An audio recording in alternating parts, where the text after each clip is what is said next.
Guys, मैं हूं रिजवान और आप देख रहे हैं मेरा चैनल जनरल इलेक्ट्रॉनिक गाई। एक एप्ट्रॉन का एसी है जिसमें एरर कोड आ रहा है, तो आज हम इसको देखेंगे कि इसमें क्या प्रॉब्लम है। तो चले गाइस, शुरू करते हैं। गाइस ये इंडोर है, एफ्ट्रॉन का स्प्लिट यूनिट है जो E6 एरर दे रहा है। तो E6 जो है नॉर्मली कॉइल सेंसर के लिए आता है, लेकिन इसमें कुछ प्रॉब्लम हो रहा है। तो मैं इसे अभी रिमोट से ऑन ऑफ करने की कोशिश कर रहा हूँ। E6 एरर दे रहा है तो कुछ भी नहीं हो रहा। तो इसके ब्लोर नहीं घूम रहा, रिमोट से बस आवाज़ आ रही है लेकिन कुछ भी नहीं हो रहा। बाहर आउटडोर देख लेते हैं। तो ये इसका आउटडोर है एफ्ट्रॉन कंपनी का स्प्लिट यूनिट का। तो मेन पावर यहाँ से दी गई है। इसको थोड़ी देर के लिए हम ऑफ़ कर लेंगे या इस लोटे को ऑफ़ कर देते हैं कुछ सेकंड के लिए। तो कुछ सेकंड के लिए ऑफ़ कर इसको दोबारा ऑन करेंगे और फिर अंदर जाके देखते हैं कि हमारा रिमोट जो है E6 एरर चला गया है, 20 आ गया। E6 की जगह AC ऑन हो गया है, हमारा रिमोट से AC ऑन होना शुरू हो गया है। ब्लोअर घूम रहा है लेकिन हवा की बहुत रुक रुक के आवाज़ आ रही है। तो यानी इसका ब्लोअर या फिल्टर ब्लॉक है। तो खोल के देख लेते हैं।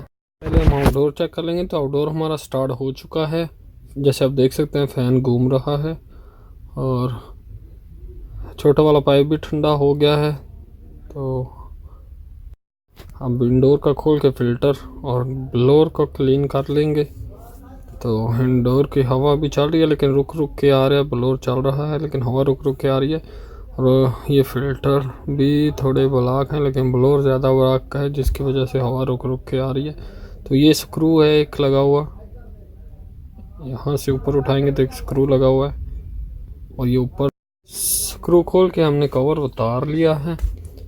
तो अभी देखें 20 AC चल रहा है, हवा लेकिन रुक रुक के आ रही है अभी भी। यानी फ़िल्टर भी ब्लॉक है लेकिन ब्लोअर ज़्यादा ब्लॉक है इसका।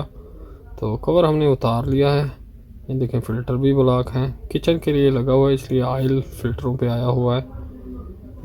तो ये किचन के लिए लगा हुआ है।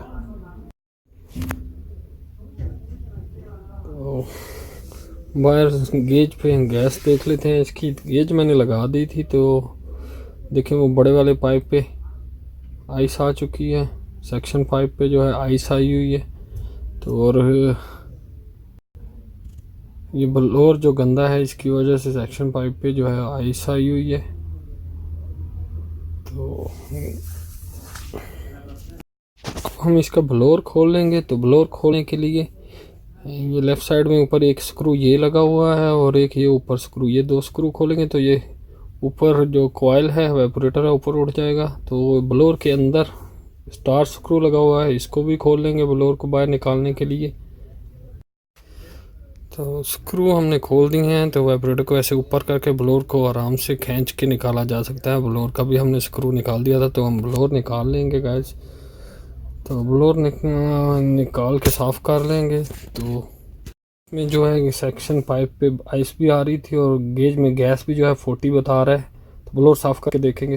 ब्लोअर हम लोगों ने निकाल लिया है। तो ब्लोअर को अच्छे तरीके से पानी के साथ साफ़ कर लेंगे और फिर वापस लगा के देखेंगे कि हमारी जो एयर है वो प्रॉपर आती है या नहीं। ब्लोअर को हमने पानी के साथ अच्छे तरीके से साफ़ कर लिया है। तो इसको वापस लगा के देखेंगे कि हमारी जो एयर है वो जो रुक रुक के आ रही थी कि वो सही होती है या नहीं। वेपोरेटर तो साफ़ है तो सही हो जाएगी। ये ब्लोअर गंदा होने की वजह से एक तो गेज में गैस भी 40 बता रहा था और E6 का एरर भी दे रहा था और जो सेक्शन पाइप पे आइस भी आ रही थी। तो ये हम लगा के ब्लोअर हमने फिट कर दिया है और AC को भी स्टार्ट कर दिया है। AC हमारा अभी चल रहा है 20 टेम्परेचर हमने सेट किया हुआ है। तो अब एयर जो है बिल्कुल प्रॉपर आ रही है, कोई साउंड नहीं है एयर में। तो आउटडोर भी हमारा चल रहा है, गेज हमने लगाई हुई थी। तो आप देखें पहले ये 40 शो कर रहा था, अब ऑलमोस्ट 60 के नज़दीक है, 58 59 ऐसे शो कर रहा है। गैस भी प्रॉपर हो चुकी है, आउटडोर हमारा चल रहा है और गैस जो है 60 के नज़दीक ऑलमोस्ट बिल्कुल सही है। मौसम थोड़ा ठंडा है तो इसलिए 60 तक है।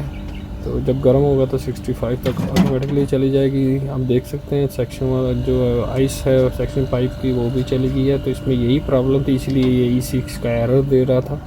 सेंसर की कोई प्रॉब्लम नहीं है।